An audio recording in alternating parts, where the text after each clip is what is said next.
13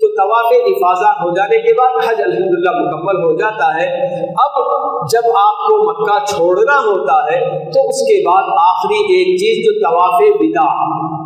الوداعی طواف آپ کو کیا ہے آخری بالکل مکے میں جو کرنا ہوتا ہے یہ کرنا ہے۔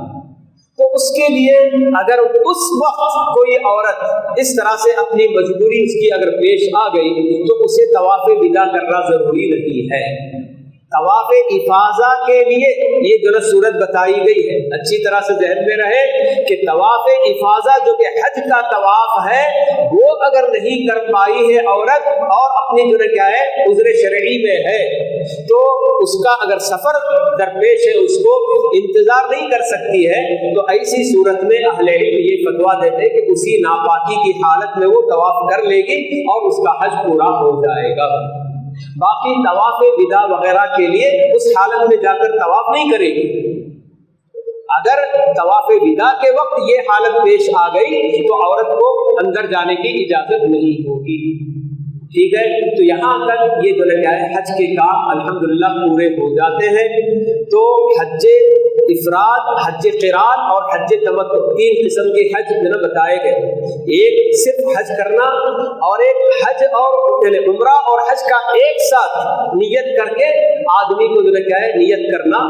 تو یہ دونوں ہی افراد، حج افراد کرنے والے، صرف حج کرنے والے اور قران کرنے والے، یہ دونوں مکہ پہنچنے کے بعد جب تک حج پورا نہیں ہوتا تب تک احرام کی حالت میں رہیں گے، ساری پابندیاں ان کے اوپر لاگو رہیں گی۔ تیسری قسم ہے حج تمتع کہ جس کے اندر بندہ صرف عمرے کی نیت کر کے یہاں جاتا ہے اور مکے میں 8ویں تاریخ کو حج کی نیت سے پھر سے جو احرام باندھتا ہے۔ تو احرام وغیرہ کی چادریں ان کو جو کیا ہے ضرورت پڑنے پر بیچ میں بدلنے کرنے کی ضرورت پڑتی ہے، کوئی حرج کی بات نہیں ہے۔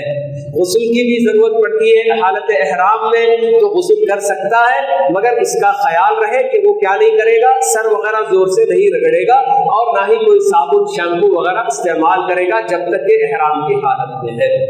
تو یہ جو کچھ باتیں تھیں جو آپ لوگوں کے سامنے میں نے رکھی ہے حج کے تعلق سے۔ اللہ تعالیٰ سے یہی دعا ہے کہ اللہ رب العالمین جتنے بھی ہمارے اپنے حجاج یہاں سے جا رہے ہیں یا دنیا بھر کے کونے کونے سے جہاں سے آ رہے ہیں، اللہ تعالیٰ ان سب کے حج کو شرف قبولیت سے نوازے اور ان کا سفر آتے جاتے اللہ رب العالمین آسان فرمائے اور ان کی اللہ تعالیٰ ان کو صحت و تندرستی سے نوازے کہ وہاں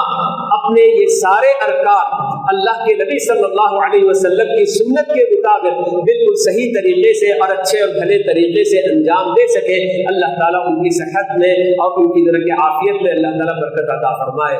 تو یہ کچھ باتیں تھیں جو میں نے آپ کے سامنے رکھی ہیں۔ ابھی انشاءاللہ ہمارے اپنے شیخ صاحب مفتی کلیم اللہ صاحب ہیں جو آپ کو مدینے کی زیارت سے متعلق کچھ باتیں انشاءاللہ بتائیں گے، تو آپ ان سے سماعت فرمائیں۔ صلی اللہ وسلم علی نبینا محمد وعلی آلہ واصحابہ اجمعین۔